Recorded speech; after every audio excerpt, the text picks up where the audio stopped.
నమస్తే అందరికీ. ఐఎమ్ చంద్రశేఖర్, మహాజన రాష్ట్ర సమితి, ఆంధ్రప్రదేశ్.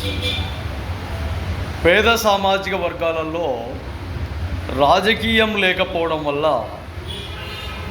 ఈరోజు వేరే వ్యక్తుల దగ్గరికి వెళ్ళి మనం ఏమడిగినా, మనకు ఏమి కావాలన్నా, మనము ఏ విధానంలో ముందుకు వెళ్ళాలన్నా వేరే వ్యక్తులు చెప్పినట్టే వినాల్సిన పరిస్థితి ఏర్పడింది. ఎక్కడ కూడా మనకు రాజకీయం లేక, మన వ్యక్తులు పేదరికంలో, పేద నాయకత్వంలో ఉండే వ్యక్తులు రాజకీయం చేయలేక, పూర్తిగా డబ్బుతోనే కూడుకున్న రాజకీయంలో పోటీ పడలేక ఇబ్బందులు గురయ్యే విధానంలో ఉన్నారు. కొంతవరకు ఆలోచన చేయండి దయచేసి.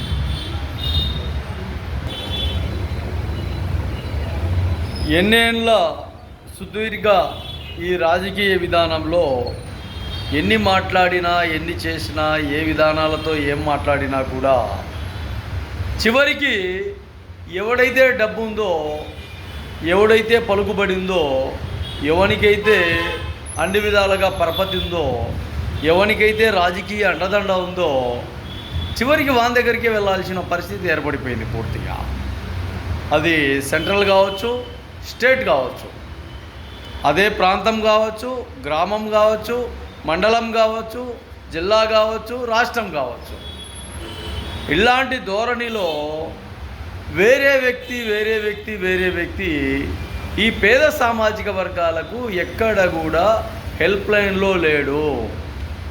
కానీ అలాంటి వ్యక్తినే మనం గెలిపిస్తున్నాం, అలాంటి వ్యక్తికే మనం చేయుతను అందిస్తున్నాం, అలాంటి వ్యక్తులతోనే ట్రావెల్ చేస్తున్నాం, అలాంటి వ్యక్తులతోనే ప్రతిరోజు జనజీవన స్రవంతిలో కలిసిమెలిసి తిరుగుతూనే ఉన్నాం.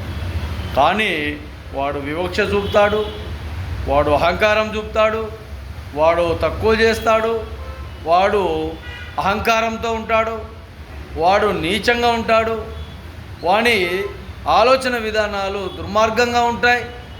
కానీ అలాంటి వారినే ఈ ప్రజలు నమ్మే విధంగా ఉంటారు.